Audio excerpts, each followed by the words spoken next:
ಶ್ರೀಮತೆ ರಾಮಾನುಜಾಯ ನಮಃ. ನಾನು ಒಮ್ಮೆ ಹೇಳ್ತೀನಿ, ದಯಮಾಡಿ ಎಲ್ಲರೂ ನನ್ನ ಜೊತೆಗೆ ಧ್ವನಿಗೂಡಿಸ್ಬೇಕು ಅಂತ ಕೇಳ್ಕೊತಾ ಇದ್ದೀನಿ. ಶ್ರೀಮತೆ ರಾಮಾನುಜಾಯ ನಮಃ.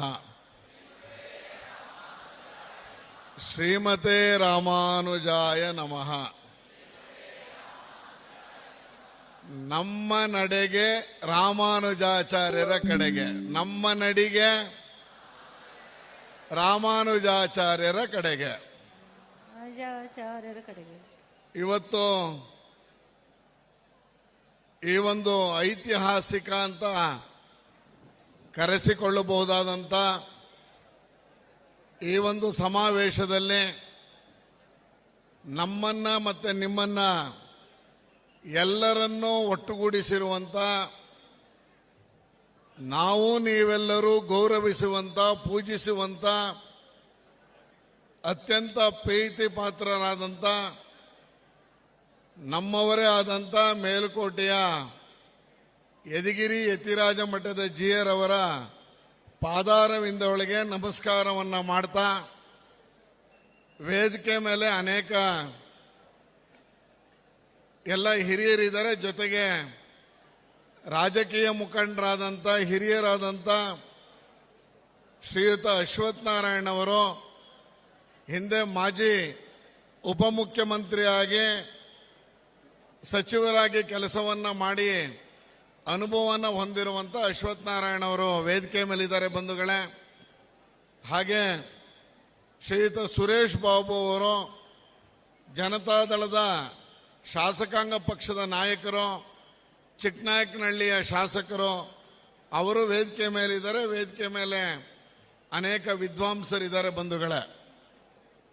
ಇವತ್ತು ನಾವು ನೀವೆಲ್ಲ ಹೇಗೆ ರಾಮಾನುಜಾಚಾರ್ಯರ ಶಿಷ್ಯಂದರಾಗಿದ್ದೀವೋ, ಹಾಗೇನೆ ಯದಿಗಿರಿ ಯತಿರಾಜ ಮಠದ ಜಿಯರವರ ಶಿಷ್ಯಂದರು ಹೌದು ಅಂತ ಹೇಳ್ಕೊಳ್ಳಕ್ಕೆ ನಮ್ಮೆಲ್ಲರಿಗೂ ಅತ್ಯಂತ ಹೆಮ್ಮೆ ಆಗುತ್ತೆ ಬಂಧುಗಳೇ. ಹೌದು, ನಮಗೊಬ್ಬರು ಗುರುಗಳು ಬೇಕಾಗಿತ್ತು.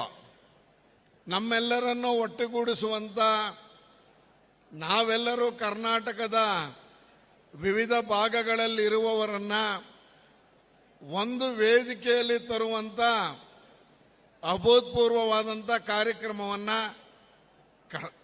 ಕಳೆದ 2 ತಿಂಗಳಿಂದ ಪ್ರವಾಸ ಮಾಡಿ ನಮ್ಮೆಲ್ಲರನ್ನೂ ಇವತ್ತು ಸೇರಬೇಕು. ನವೆಂಬರ್ 24 ನೀವು ನಿಮ್ಮ ಡೈರಿಲಿ ಗುರುತು ಮಾಡ್ಕೊಳ್ಳಿ, ಬೇರೆ ಯಾವ ಕಾರ್ಯಕ್ರಮವನ್ನು ಇಟ್ಕೋಬೇಡಿ, ಇಡೀ ದಿವಸ ನಮ್ಮೊಟ್ಟಿಗೆ ಇರಬೇಕು ಅಂತೇಳಿ ಇವತ್ತು ನಿಮ್ಮೆಲ್ಲರನ್ನ ಒಟ್ಟು ಮಾಡಿದ್ದಾರೆ ಬಂಧುಗಳೇ. ಅನೇಕ ಗೋಷ್ಠಿಗಳು, ಅನೇಕ ಅವಧಿಗಳನ್ನು ಇವತ್ತು ಈ ಒಂದು ವೇದಿಕೆಯಿಂದ ಮಾಡ್ತಾ ಇದ್ದಾರೆ. ನಾನಾದರೂ ಮೂಲತಃ ನನ್ನ ಊರು ತಲಕಾಡು, ನರಸೀಪುರ ಜಿಲ್ಲೆಯ, ಮೈಸೂರು ಜಿಲ್ಲೆಯ ನರಸೀಪುರ ತಾಲೂಕು ತಲಕಾಡಿನಲ್ಲಿ ಅದು ನಾನು ಹುಟ್ಟಿ ಬೆಳೆದದ್ದು. ಯಾಕದನ್ನ ಹೇಳ್ಕೊತಾ ಇದ್ದೀನಿ ಅಂತ ಹೇಳಿದ್ರೆ, ಶ್ರೀಯುತ ರಾಮಾನುಜಾಚಾರ್ಯರು ಏನು ಪಂಚನಾರಾಯಣನ ಪ್ರತಿಷ್ಠಾಪನೆಯನ್ನ ಒಂದೇ ದಿವಸ ಮಾಡಿದ್ರು, ಅದರಲ್ಲಿ ನನ್ನ ಊರು ಸೇರ್ಕೊಂಡಿದೆ. ತಲಕಾಡಿನ ಕೀರ್ತಿ ನಾರಾಯಣ ಪಂಚನಾರಾಯಣನಲ್ಲಿ ಒಬ್ಬರು ಅನ್ನುವಂಥದ್ದು. ಇವತ್ತು 10 ಹಲವು ಕಾರ್ಯಕ್ರಮಗಳನ್ನು ಹಮ್ಮಿಕೊಂಡಿದ್ದಾರೆ. ಈಗಾಗಲೇ ಹಿರಿಯರಾದಂಥ ಈ ರಾಷ್ಟ್ರ ಕಂಡ ಒಬ್ಬ ಒಳ್ಳೆಯ ಪ್ರಧಾನಿ, ಶ್ರೇಷ್ಠ ಪ್ರಧಾನಿ, ರೈತರ ನಾಯಕ ಅಂತ ಕರೆಸ್ಕೊಂಡಂತ HD ದೇವೇಗೌಡರು ನಮ್ಮೆಲ್ಲರನ್ನು ಕುರಿತು ಮಾತನಾಡ್ಬಿಟ್ಟು ಹೋಗಿದ್ದಾರೆ ಬಂಧುಗಳೇ. ಇವತ್ತು ಈ ಒಂದು ಕಾರ್ಯಕ್ರಮದಲ್ಲಿ ಶ್ರೀ ವೈಷ್ಣವ ಅಭಿವೃದ್ಧಿ ಮಂಡಳಿ ಇದನ್ನು ಕೂಡ ಸ್ಥಾಪನೆ ಆಗಿದ್ದನ್ನ ನಾವು ನೀವು ಎಲ್ಲರೂ ನೋಡಿದ್ದೀವಿ. ಇವತ್ತು ಸನಾತನ ಧರ್ಮ ಅನ್ನುವಂಥದ್ದು, ಇವತ್ತು ನಮ್ಮ ಧರ್ಮ ಉಳಿದಿದೆ ಅನ್ನುವಂಥದ್ದಾದರೆ, ಈ ರೀತಿಯಲ್ಲಿ ಯದಿಗಿರಿ ಯತಿರಾಜ ಮಠದ ಜಿಯರವರ ಅನೇಕ ಕಾರ್ಯಕ್ರಮಗಳು ಇವತ್ತು ನಾವು ನೀವೆಲ್ಲರೂ ಒಂದೇ ವೇದಿಕೆಯಲ್ಲಿ ಹೇಗೆ ಉಳ್ಕೊಂಡಿದ್ದೀವೋ ಹಾಗಿವತ್ತು ಸನಾತನ ಧರ್ಮನೂ ಉಳ್ಕೊಳ್ಳುವುದರಲ್ಲಿ ಬಹಳ ಪ್ರಮುಖ ಪಾತ್ರವನ್ನ ವಹಿಸಿದೆ ಅಂತ ಹೇಳಿದ್ರೆ ತಪ್ಪಾಗಲಾರ್ದ. ಇವತ್ತು ನಮ್ಮ ಪಕ್ಕದ ರಾಜ್ಯ ತಮಿಳುನಾಡಲ್ಲೇ ಅಲ್ಲಿಯ ಮುಖ್ಯಮಂತ್ರಿ, ಅಲ್ಲಿಯ ಉಪಮುಖ್ಯಮಂತ್ರಿ ಇವತ್ತು ಸನಾತನ ಧರ್ಮವನ್ನ ಅವಹೇಳನ ಮಾಡುವಂಥದ್ದು, ಸನಾತನ ಧರ್ಮ ಅನ್ನೋದೇ ಇಲ್ಲ ಅಂತ ಹೇಳುವಂಥದ್ದನ್ನ ನಾವು ನೋಡ್ತಾ ಇರುವಂತ ಈ ಕಾಲಘಟ್ಟದಲ್ಲಿ ನಮ್ಮ ಸಮಾಜ, ಹಿಂದೂ ಸಮಾಜ, ಒಟ್ಟಾರೆ ಹಿಂದೂ ಸಮಾಜ ಒಟ್ಟಿಗಿರಬೇಕು, ಹಿಂದೂಗಳೆಲ್ಲರೂ ಯಾವಾಗಲೂ ಒಟ್ಟಾಗಿರಬೇಕು. ಆ ರೀತಿಯಲ್ಲಿ ನಮ್ಮ ಸಮಾಜವನ್ನ ಯಾವಾಗಲೂ ಎಚ್ಚರಿಸುವಂತ ಕೆಲಸವನ್ನ, ಸಮಾಜಮುಖಿ ಕೆಲಸವನ್ನ ಮಾಡ್ತಾ ಬರ್ತಾ ಇರೋರು ನಮ್ಮವರೇ ಆದಂತ ಯದಿಗಿರಿ ಎಚಿರಾಚ ಮಠರು. ನಿಮ್ಮೆಲ್ರಿಗೂ ಗೊತ್ತಿದೆ ಬಂಧುಗಳೇ. ಇವತ್ತು 10 ಹಲವು ಕಾರ್ಯಕ್ರಮಗಳನ್ನು ಮಾಡ್ತಾ ಇದ್ದಾರೆ. ಗೋಶಾಲೆ ಇರ್ಬೋದು, ಅಭಿವೃದ್ಧಿ ಮಂಡಳಿಯ ಹೆಸರಿನಲ್ಲಿ ಅನೇಕ ನಮ್ಮವ್ರಿಗೇನು ಸಹಾಯ ಹಸ್ತವನ್ನು ಚಾಚೋದ್ರ ಮೂಲಕ ಇವತ್ತು ಮಾಡಬೇಕು ಅನ್ನುವಂಥ ಉದ್ದೇಶವನ್ನು ಇಟ್ಕೊಂಡು ಈ ಸಮಾವೇಶವನ್ನ ಮಾಡಿದ್ದಾರೆ. ನಾನಾದರೂ ನಿಮ್ಮಲ್ಲಿ ಪ್ರಾರ್ಥನೆ ಮಾಡ್ಕೊಳ್ಳೋದಿಷ್ಟೇ, ಇವತ್ತು ನಾವು ಬೆಳಗ್ಗೆ ಬಂದಿದ್ದೀವಿ, ಸಂಜೆ ಸ್ವಾಮೀಜಿಯವರು ವೇದಿಕೆಯಿಂದ ನಿರ್ಗಮಿಸುವ ತನಕ ನಾವೆಲ್ಲರೂ ಇದೇ ರೀತಿಯಲ್ಲಿ ಇದ್ದು ಅವರಿಗೆ ಬೆಂಬಲವನ್ನ ಕೊಡಬೇಕು ಅಂತ ಮನವಿಯನ್ನ ನಿಮ್ಮ ಮೂಲಕ ನಾನು ಮಾಡ್ಕೋತೇನೆ. ನಿಮ್ಮೆಲ್ರಿಗೂ ಬಂಧುಗಳೇ, ನಾವು ಸಂಜೆವರೆಗೆ ಇರಬೇಕು. ಇವತ್ತು ನಾವೆಲ್ಲರೂ ಅನೇಕ ವಿದ್ವದ್ಗೋಷ್ಠಿಗಳಲ್ಲಿ, ಅನೇಕ ಕಾರ್ಯಕ್ರಮಗಳಲ್ಲಿ ಭಾಗವಹಿಸೋರಿದ್ದೀವಿ. ಇವತ್ತು ಜನವರಿಯಲ್ಲಿ ಇದೇ ಅರಮನೆ ಮೈದಾನದಲ್ಲಿ 18 ಮತ್ತು 19 ಅಖಿಲ ಕರ್ನಾಟಕ ಬ್ರಾಹ್ಮಣ ಮಹಾಸಭಾದಿಂದ ಒಂದು ದೊಡ್ಡದಾದಂಥ 11ನೇ ಕರ್ನಾಟಕ ಏನು ಬ್ರಾಹ್ಮಣ ಮಹಾಸಭಾ ಕಾರ್ಯಕ್ರಮವು ಇದೇ ಜಾಗದಲ್ಲಿ ನಡೆಯುತ್ತೆ ಅನ್ನುವಂಥ ಮಾಹಿತಿ ಇದೆ.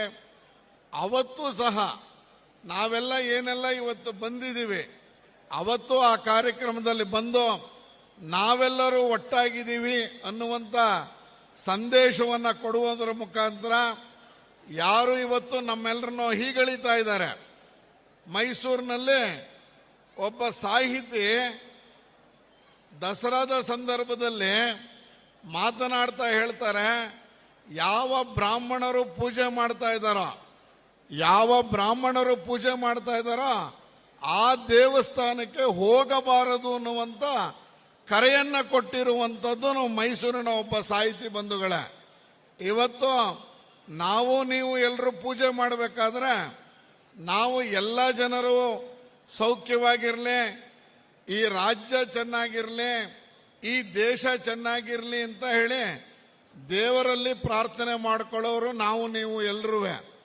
ಆದರೆ ಅದನ್ನ ಸಹಿಸದೇನೆ, ನಾವು ಏನು ಮಾಡ್ತೀವಿ ಅನ್ನೋದನ್ನ ತಿಳ್ಕೊಳ್ದೇನೆ ಇವತ್ತು ನಮ್ಮನ್ನ ಅವಹೇಳನ ಮಾಡ್ತಿರೋದನ್ನ ಈ ಸಂದರ್ಭದಲ್ಲಿ ನಾನಂತೂ ಖಂಡಿಸಬೇಕು ಅಂತೇಳಿ ತೀರ್ಮಾನವನ್ನ ಮಾಡ್ತಾ ಇದ್ದೀನಿ. ಇವತ್ತು ನಾವು ಖಂಡಿಸಬೇಕಿದು. ಇವತ್ತು ಮೈಸೂರಿನಲ್ಲೇನೆ ಏನು ಶ್ರೀರಂಗಪಟ್ಟಣ ಮತ್ತೆ KRS ನಡುವೆ ಇರುವಂತ ಲಕ್ಷ್ಮೀ ನರಸಿಂಹರ ಸನ್ನಿಧಿ ಏನಿದೆ, ಅಲ್ಲಿ ಕಳೆದ 2 ವರ್ಷದಿಂದ 2022ರಿಂದ 2034ರವರೆಗೆ ಅಂದ್ರೆ 12 ವರ್ಷಗಳ ಕಾಲ ಪ್ರತಿನಿತ್ಯ ಈ ರಾಜ್ಯ ಚೆನ್ನಾಗಿರಬೇಕು, ಈ ದೇಶ ಚೆನ್ನಾಗಿರಬೇಕು ಅಂತೇಳಿ ಪ್ರತಿನಿತ್ಯ ಋತ್ವಿಕರಿಂದ ಹೋಮವನ್ನ ಮಾಡಿಸಿ ಇವತ್ತು ದೇಶದ ಒಳಿತಿಗಾಗಿ ಇವತ್ತು ಮಾಡ್ತಾ ಬರುವಂತ ಏನು ಹೋಮ ಇದೆ, ಈ ದೇಶದ ಪ್ರಧಾನಮಂತ್ರಿ ಚೆನ್ನಾಗಿರಬೇಕು.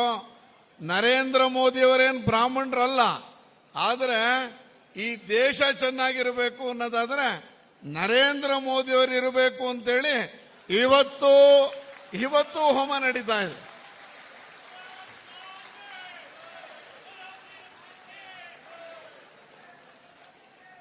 ಇವತ್ತುವೇ ಮೈಸೂರಿನಲ್ಲಿ ನರೇಂದ್ರ ಮೋದಿಯವರಿಗೆ ಒಳ್ಳೇದಾಗಬೇಕು, ಈ ದೇಶದ ರಾಷ್ಟ್ರಪತಿಗೆ ಒಳ್ಳೇದಾಗಬೇಕು ಅಂತೇಳಿ ಇವತ್ತುವೆ ಪ್ರತಿನಿತ್ಯ ಹೋಮ ಮಾಡ್ತಾ ಇರೋದನ್ನ ಈ ಸಂದರ್ಭದಲ್ಲಿ ನೆನೆಸ್ಕೊಳ್ತಾ, ಅಂದ್ರೆ ನಾವು ಮಾಡ್ತಿರೋ ಪೂಜೆ ಪುನಸ್ಕಾರ ಅದು ಬರೀ ನಮ್ಮ ಜಾತಿಗಲ್ಲ, ಸರ್ವಾಂಗೀಣ ಪ್ರಗತಿಗೆ ಅನ್ನೋದನ್ನ ಯಾರು ಹೇಳಿದಾರೋ ಅವರು ಅರ್ಥಕೋಬೇಕು ಅನ್ನುವಂಥದ್ದನ್ನ ಹೇಳ್ತಾ, ಇಷ್ಟೊಂದು ದೊಡ್ಡ ಸಮೂಹದಲ್ಲಿ ಸಮುದ್ರ, ಸರೋವರ ಸಮುದ್ರ ಕಣ್ಣು ಹಾಯಿಸಿದಷ್ಟು ಉದ್ದಕ್ಕೂ ಇವತ್ತು ಶ್ರೀ ವೈಷ್ಣವರು ನಾವೆಲ್ಲರೂ ಸೇರಿದ್ದೀವಿ ಬಂಧುಗಳೇ. ನಿಮ್ಮೆಲ್ಲರಿಗೂ ಇವತ್ತು ಬಂದು ಯದಗಿರಿ ಯತಿರಾಜ ಮಠದ ಸ್ವಾಮೀಜಿಯವರ ನೇತೃತ್ವದಲ್ಲಿ ನಾವು ನೀವು ಒಟ್ಟಾಗಿದ್ದೀವಿ ಅಂತ ತೋರಿಸಿಕೊಟ್ಟಂತ ನಿಮ್ಮೆಲ್ಲರಿಗೂ ಮತ್ತೊಮ್ಮೆ ಕೃತಜ್ಞತೆಗಳನ್ನ ಹೇಳ್ತಾ, ಮಾತನಾಡಕ್ಕೆ ಅವಕಾಶ ಕೊಟ್ಟಂತ ಎಲ್ಲರಿಗೂ ವಂದಿಸಿ 4-6 ಮಾತುಗಳನ್ನ ಮುಗಿಸ್ತಾ ಇದ್ದೀನಿ. ಶ್ರೀಮತೇ ರಾಮಾನುಜಾಯ ನಮಃ.